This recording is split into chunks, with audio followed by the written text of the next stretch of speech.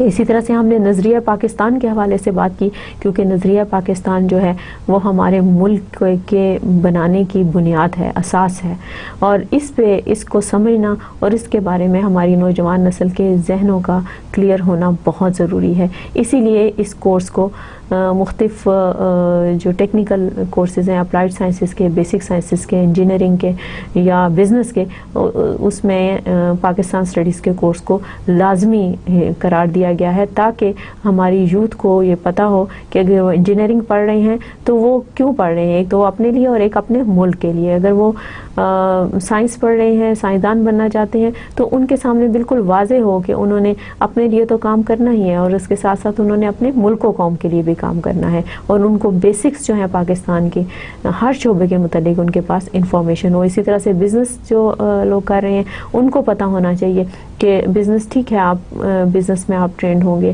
آپ بزنس میں ڈگری لیں گے، لیکن آپ کو یہ پتہ ہونا چاہیے کہ آپ بزنس کیوں کر رہے ہیں۔ ایک تو اپنی ذات کے لیے کہ آپ کو فائنینشلی جو ہے سوسائٹی کے اندر اسٹرانگ ہونا ہے، آپ کو اپنی you have to acquire strong position in the society, but on the other hand you must know you have to work for the country as well, because you should believe in this, how to earn and how to return to this country. This is very important.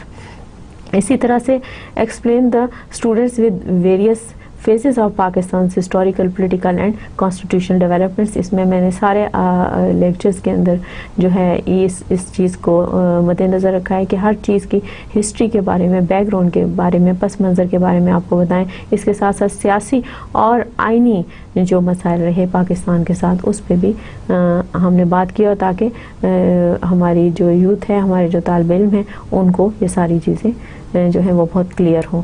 اسی طرح سے inculcate awareness about the multicultural heritage of Pakistan so as to enable the students to better appreciate the socio-cultural diversity of Pakistani society and get used to idea of the unity in diversity in our national context. اسی طرح سے پاکستان کے مختلف علاقوں کے بارے میں، مختلف زبانوں کے بارے میں، مختلف ایتھنک گروپس کے بارے میں، مختلف طرح کے جو یہاں پہ کلچر ہے اس کے بارے میں بات کی گئی، تاکہ ہمیں پتہ ہو کہ اس ڈائیورس ورلڈ کے اندر، اس مختلف قسم کی دنیا کے اندر رہتے ہوئے بھی ہم سب ایک ہیں۔ بالکل اسی طرح سے جیسے جب آپ ایک گلدستہ بناتے ہیں، اگر اس میں ایک جیسے پھول رکھ دیے جائیں، یقیناً پھول خوبصورت چیز ہیں، وہ اچھے لگتے ہیں، لیکن اگر اس میں مختلف طرح کے پھول ہوں، مختلف رنگوں کے پھول ہوں، مختلف انداز میں اس کو سجایا جائے تو وہ زیادہ خوبصورت لگتے ہیں۔ تو اس کا مقصد یہ تھا پاکستان کے متعلق آپ کو بتانے کا، تاکہ آپ کے ذہن میں پاکستان کے کلچر کے لحاظ سے، پاکستان کی مختلف قومیتوں کے لحاظ سے، پاکستان کے مختلف علاقوں کے لحاظ سے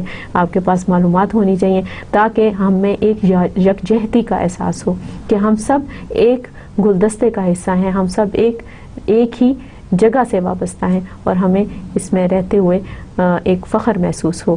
اسی طرح سے enhance understanding of the physical features and human resources of Pakistan, impart awareness about various aspects of socio-economic activities at national level and the role played by Pakistanis in the development of their society. اسی طرح سے ہمیں اپنی معاشرے کی بہتری کے لیے کام کرنا ہے۔ میں نے آپ کو بتایا تھا کہ سوشل سائنسز جو پڑھانے کا مقصد ہے، یعنی مطالعہ پاکستان جو ہے، یہ پاکستان اسٹڈیز کا جو سبجیکٹ ہے، یہ سوشل سائنسز کا سبجیکٹ ہے، اور سوشل سائنسز کا سبجیکٹ جو ہے وہ اس لیے پڑھایا جاتا ہے کہ آپ کے اندر سوشل سینس لائے، سوشل اویئرنیس لائے۔ سو we want to promote social awareness and social sense among our students. The next is highlight Pakistan's strategic position in international politics, especially its relations with neighboring and Muslim countries. We have discussed in these lectures Pakistan's relations with the neighboring countries and Pakistan's relations with the Muslim world, because it's very important to know that کہ اس وقت پاکستان کی position جو ہے دنیا میں کیا ہے، اور پاکستان کے اپنے پڑوسی ممالک کے ساتھ کیسے تعلقات ہیں، اور مسلم ممالک کے ساتھ کیسے تعلقات ہیں۔ اس میں صرف ہم نے تعلقات کے کوئی اس حوالے سے ڈسکس نہیں کیا کہ وہ اچھے ہیں یا برے ہیں، بلکہ یہ بھی ڈسکس کیا کہ پرامن تعلقات رکھنے سے کس طرح سے سب ممالک کو فائدہ ہو سکتا ہے۔ اور یہ ایک بہت امپورٹنٹ بات ہے، ایک نئی بات ہے. اس بات کو آپ کو ذہن نشین کرنے کی ضرورت ہے، کیونکہ اس سے ریلیٹڈ کوسچنز بھی آپ کی اسائنمنٹ کوئزز اور آپ کی جو باقی کورس ایکٹیویٹیز ہوں گی اس میں موجود ہوں گے. اسی طرح سے لے emphasis on the rights and obligations of the citizens of an independent and sovereign state. اسی طرح سے آپ کو ایک ذمہ دار شہری بنانے کے لیے جس طرح کی تربیت کی ضرورت ہے، کوشش کی گئی ہے کہ اس کورس میں وہ تمام چیزیں شامل کی جائیں جو آپ کو ایک ذمہ دار شہری بننے میں مدد دیں. اور جب آپ کسی سے بات کریں، جب آپ کسی سے گفتگو کریں، پاکستان کے مسائل کے حوالے سے بات کریں، پاکستان کی پالیسیز کے حوالے سے بات کریں، پاکستان کی معیشت کے حوالے سے بات کریں، پاکستان کی سیاست کے حوالے سے بات کریں، پاکستان کی جغرافی کے حوالے سے بات کریں، پاکستان کے دوسرے ملکوں کے ساتھ تعلقات کے حوالے سے بات کریں، پاکستان کے آئین کے حوالے سے بات کریں، اور پاکستان کو ایک اسلامی مملکت بنانے کے حوالے سے بات کریں. پاکستان سے وابستہ مختلف شخصیات، قائد اعظم علامہ اقبال، چودھری رحمت علی یا اور جو دوسری بڑی شخصیات جن کا لیکچرز میں ذکر کیا گیا، اگر ان کے بارے میں بات کریں تو پتہ چلے کہ آپ ایک پڑھے لکھے اور ذمہ دار اور روشن دماغ شہری ہیں، تاکہ ہم اپنے ملک میں کوالٹی سٹیزن شپ جو ہے اس کو فروغ دے سکیں. ایک جو معیاری جو شہری ہیں ان کی تعداد میں ہم اضافہ کر سکیں. اسینشیل ریڈنگز کے لیے میں نے یہاں پہ آپ کو ٹیکسٹ بک جو ہے میں نے آپ کو پہلے لیکچر میں بتا دی تھی. اس کے علاوہ یہاں پر میں نے اس سلائیڈ میں وہ ساری لسٹ ایک شامل کر دی ہے جن کو کہ آپ ان کتابوں کا کورس کی کتاب کے علاوہ ان کتابوں سے بھی آپ اپنے اسائنمنٹس بنانے میں، اپنے کوئزز کی تیاری میں اور اپنی مختلف طرح کی جو سیشنلز ہیں یا ٹرمینل ایگزام ہے اس کے لیے آپ تیاری کر سکتے ہیں. میں نے آپ کو یہ ساری ویب سائٹس بتا دی ہیں جس کے مطابق آپ اپنے ان ویب سائٹس پہ جا کے آپ انفارمیشن اکٹھی کر سکتے ہیں، کیونکہ یہ ویلڈ ویب سائٹس ہیں. کیونکہ جب آپ انٹرنیٹ پہ جاتے ہیں تو there are million trillions of websites, لیکن ساری کی ساری ویب سائٹس جو ہیں وہ یونیورسٹیز میں ان پہ موجود جو انفارمیشن ہے وہ ایکسیپٹیبل نہیں ہوتی، کیونکہ وہ ویلڈ انفارمیشن نہیں ہوتی. ویلڈ انفارمیشن جو ہوتی ہے وہ صرف ایجوکیشنل انسٹیٹیوشنز کی ہوتی ہے یا منسٹریز کی ہوتی ہے. تو میں نے کوشش کیا ہے کہ اپنے سبجیکٹ کے حوالے سے، اپنے مضمون مطالعہ پاکستان کے حوالے سے جو ویب سائٹس ویلڈ ہیں میں نے ان کی ڈیٹیل یہاں پر دے دی ہے تاکہ آپ ان کو دیکھ سکیں اور ان کی مدد سے آپ اپنی معلومات میں اضافہ کر سکیں. Now is the time for the quotation of the day. The quote of the day is: We must work our destiny in our own way and present to the world an economic system based on true Islamic concept of quality of manhood and social justice.